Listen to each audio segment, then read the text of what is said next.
Salve, povo de Deus! Eu sou o irmão Cruz e esse é o canal Os Últimos Atalaias. Vou pedindo que você deixe o seu like aí para ajudar no nosso canal, compartilhe o nosso canal com seus amigos e ajude a divulgar esse trabalho. Irmão, como eu peço em todos os vídeos, que você tenha sempre a sua Bíblia ao seu lado enquanto você estiver assistindo esse vídeo, porque todos os nossos vídeos eles são baseados na palavra de Deus, eles são fundamentados na palavra. Então que você possa acompanhar através da Bíblia. Amém? Mas, irmãos, esse vídeo, irmãos, se chama Carta a um Padre, né? Essa carta eu escrevi durante um período muito difícil da minha vida. E durante esse período, Satanás usou um dos seus servos para me enviar via correio uma carta com um pingente de uma imagem. Ele pediu que eu colocasse no pescoço, que ela me daria sorte e salvação. E naquela carta tinha muitas pessoas dando testemunhando de bênçãos recebidas e até de livramento de morte, que eu só precisava ter fé. Então, o Espírito Santo me inspirou para escrever-lhes esta carta, e eu lhe mandei, junto com a outra carta e um pingente. Confira a carta. Os filhos apanham a lenha, os pais acendem o fogo, e as mulheres preparam a massa para fazerem bolo à rainha dos céus. Então oferecem libações a outros deuses para me provocarem a ira. Acaso é a mim que provocam a ira? Diz o Senhor, e não a si mesmo para a confusão dos seus rostos? Portanto, assim diz o Senhor Jeová: eis que a minha ira e o meu furor se derramarão sobre os homens, sobre os animais, sobre as árvores do campo e sobre os frutos da terra. Acender-se-á e não se apagará. Está lá em Jeremias 7, capítulo 18 ao 20. Essa foi a sentença de Deus para o povo de Israel nos dias de Jeremias, do profeta Jeremias. Muitos morreram de fome quando Babilônia sitiava Israel. Irmãos, nessa parte do livrinho que eu escrevi, aqui está falando cerca de 40 dias. Na verdade, essa data ela está errada, porque eu devo ter confundido com uma outra data. O período aproximado seria de 1 ano e meio, o período que durou o cerco de Israel pelos babilônios. Durante 1 ano e meio, não podiam entrar mercadores com mercadoria em Israel e nem eles podiam sair para comprar mercadorias, né, irmãos? E aquele tempo também era um tempo de estiagem, né? Então eles não tinham como produzir também. Durou cerca de 1 ano e meio, né? A fome era tanta que alguns chegaram a comer os seus filhos. Eles comiam, algumas mães comiam os bebês. Está lá em Jeremias 19, 9 e Lamentações 4, 10. Quando o exército de Babilônia invadiu os muros da cidade, muitos foram mortos à espada. A maioria da população foi levada cativa para a Babilônia. Deus não se deixará escarnecer para sempre. Você deve estar dizendo, mas o que eu tenho a ver com isso? Eu nem sou judeu. Mas Deus, através de Tiago, nos deu esse conselho a nós, os crentes gentios, que vos abstenhais das contaminações dos ídolos. Atos capítulo 15, versículo 20. Como, pois, cumprirá o primeiro mandamento, se fizermos imagens e nos prostrarmos diante delas, se isso aborrece a Deus? Está lá em Deuteronômio, capítulo 16, 22. Você vai ver como isso aborrece a Deus. Certa vez, Jesus disse: Eu sou o caminho, a verdade e a vida, e ninguém vem ao Pai senão por mim. João capítulo 14, versículo 6. Pedro também escreveu: E em nenhum outro há salvação, porque também debaixo do céu nenhum outro nome há dado entre os homens, pelo qual devamos ser salvos. Atos capítulo 4, versículo 12. Ou seja, Jesus deixou bem claro que só Ele é o caminho. E depois Pedro reiterou que não existe outro nome, nem no céu, nem na terra. Jesus também disse que dos filhos nascidos de mulher, ninguém foi maior que João Batista. Jesus disse isso, irmãos, não se colocando entre os nascidos de mulher, porque ele nasceu de Maria, apenas para se cumprir a profecia a respeito dele, pois ele já existia mesmo antes de Abraão. Está lá em João, capítulo 8, versículo 58. Mas João, Maria e todos os discípulos nasceram de mulher, inclusive a própria Maria, né? Eu já falei aqui, né? João, Maria, todos os discípulos nasceram de mulher. Se minha irmã Maria estivesse viva na terra, assim como todos os salvos em Cristo, nunca aceitaria para si as honras que não lhe pertencem. Os discípulos não aceitaram. Você vai conferir isso lá em Atos, capítulo 14, versículo 14. E vai conferir também em Atos, capítulo 10, versículo 25. O anjo, em Apocalipse, também não aceitou.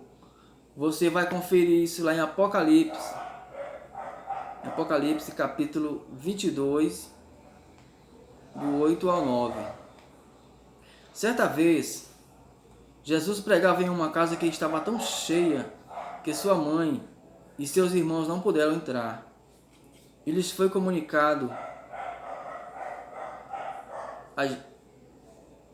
comunicado, né? E Jesus olhou para todos e disse: Qualquer que faz a vontade de meu Pai que está no céu, esse é meu irmão e mãe. Mateus, capítulo 12, versículo 50. Como vocês podem achar que estão fazendo a vontade de Deus, se vocês fazem imagens que aborrecem a Deus? Deuteronômio 16, 22. E ainda ensinam às pessoas um monte de heresias totalmente contrárias à vontade de Deus. O que são ídolos? Os ídolos deles são de prata e ouro, obra das mãos dos homens. Tem boca, mas não falam. Olhos têm, mas não veem. Tem ouvidos, mas não ouvem. Nariz tem, mas não cheiram. Tem mãos, mas não apalpam. Pés têm, mas não andam. Nem som algum sai da sua garganta. A eles se tornem semelhantes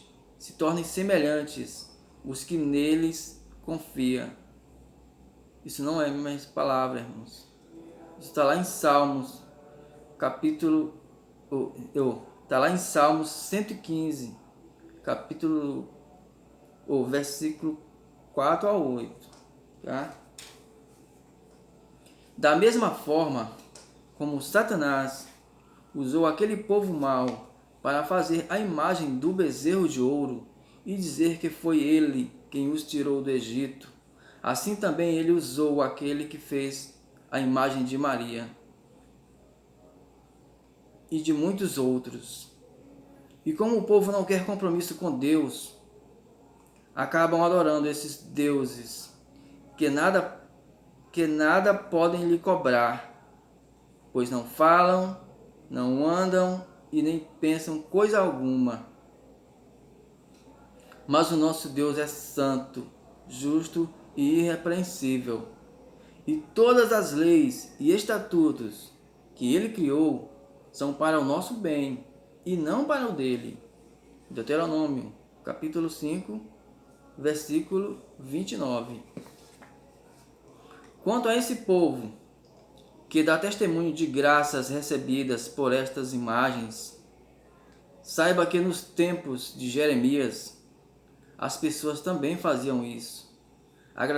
Agradecia a rainha dos céus pelo pão. Jeremias, capítulo 44, do 17 ao 18. Existe uma música que diz: é a própria fé o que destrói. Eu não sei com que intenção o autor escreveu esta música, mas a fé pode ser destrutiva sim, pois foi isso que aconteceu com todo aquele povo. No que tu tens tido fé, no que tu tens acreditado. E para terminar, eu deixo as palavras de Paulo. Mas que digo? Que o ídolo é alguma coisa? Antes digo que as coisas que os gentios, povos não judeus, né? A gente está falando de povos não judeus. As coisas que os gentios sacrificam, as sacrificam a demônios e não a Deus.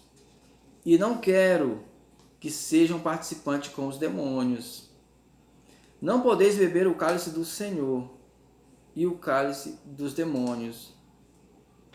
Não podeis ser participantes da mesa do demônio, ou da mesa. Não podeis ser participantes da mesa do Senhor e da mesa dos demônios. 1 Coríntios, capítulo 10, do versículo 20 ao 21. Não há comunhão entre a luz e as trevas. Você percebe como muitas vezes Satanás introduz isso, né? Ele junta o santo com o profano para confundir as pessoas, né? Aí eu escrevi uma observação mais. Aceite o meu conselho. Destrua essa e todas as outras imagens que você tiver por aí. Eu poderia ter destruído essa sem problema algum, mas é você quem tem que fazer isso. A minha oração é que você se converta verdadeiramente ao Deus vivo e que possa brilhar em meio às trevas que o cerca. Aqui terminou a carta, irmãos. Eu não vou dizer o nome do padre, né? Uma questão óbvia, né? Mas se você prestar bastante atenção, irmão, nos evangelhos, em todos eles, você vai notar claramente Jesus se cercando de cuidados para que no futuro não viéssemos a adorar Maria. Pois a idolatria é condenada por Deus em toda a Bíblia, absolutamente toda a Bíblia. Em certa ocasião, uma mulher lhe falou: bem-aventurado o ventre que te trouxe e os peitos em que mamaste. Mas Jesus lhe respondeu: antes, bem-aventurado os que ouvem a palavra de Deus e aguardam, ou seja, praticam, né? Lucas, capítulo 11, versículo 27. É por isso que Maria simplesmente some de forma abrupta dos evangelhos. E mesmo nas cartas seguintes, ninguém faz menção a ela, nem mesmo João. E por falar em João, o significado de João, capítulo 19, versículo 26 ao 27, que eles gostam muito de defender, o significado dessa palavra, dessa passagem, é simplesmente consolai uns aos outros. Amém?